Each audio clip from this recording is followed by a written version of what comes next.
Okay, a lot of discussion on cats and pets in general, and their standing in the world and their standing with us. This is sort of a response to comments made by Artfantasies to some of my comments I made in one of my videos.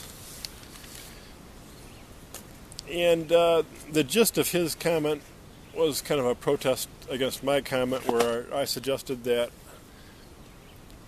cats or pets in general are the last incarnation before becoming human, or some of the last incarnations before becoming human are within pets, and he didn't like that whole and I can see a lot of people objecting to that chain of he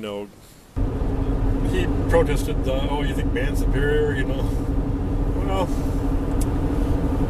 I guess the honest point is I do.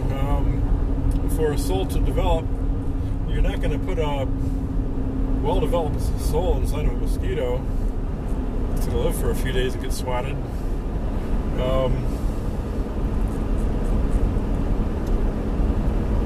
So I think the self develops just kind of a mixed match of God, I almost want to say ego, but it's not. Ego is something you develop in the mind normally, but there's another sense to it too, a deeper thread to it.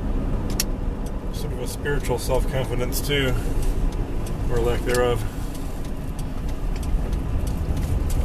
Well, there's a little doe right in the street, just standing there and looking at me. Run away! Silly thing. Cute. Entities, evolved from mineral life to more of a life form in a plant, and then maybe possibly to insects, possibly then to animals, and possibly then to pets that get to be with the next stage, which is humans. And the whole rationale of that is, as a pet, you're sort of in a great position to learn the ways of humans without really being one yet. You learn human treatment, human love, human neglect, the whole sphere of human stuff in a small sampling by being a pet. And it's kind of a kinder life than being a child. A parent has to discipline their child more than they have to discipline a pet. And so that was the main part of that. The other thing I wanted to say about pets is the great love we have for them. And a lot of that great love is simply because there's less of a contest of egos, in my opinion. And I know this isn't totally true. There's, the woman with the big security dog she is afraid of, or even people afraid of their cats. If you've seen the TV series My Cat from Hell, he does a real good job with cats. But there's definitely some cats you would be afraid of if you had them in your house, because they're just wildly acting out. So those exceptions be aside, and there's always a little bit of a contest of egos even with any pet. But compared to another human in your house, sharing your house with a roommate, or your dorm room with a roommate in college, or even with a lover, sharing your life with a lover, there's always going to be this contest of wills, contest of egos. Everybody wants things their way. Everybody thinks they're right, or they wouldn't think that way.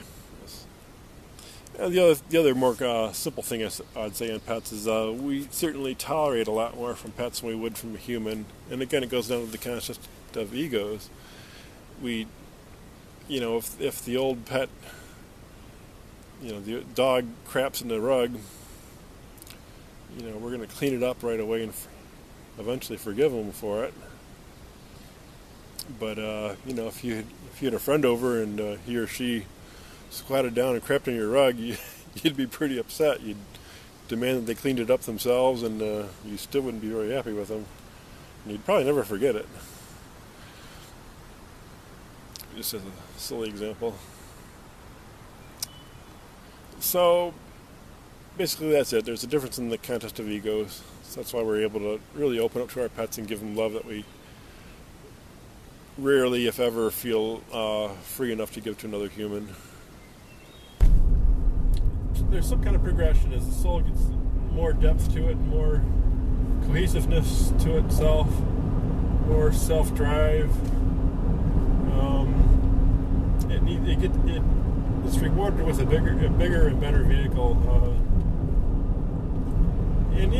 Humans got more brain power than any of the other ground animals. I don't know about cetaceans. What they do with their big brains all day down there. That's a whole other realm, really.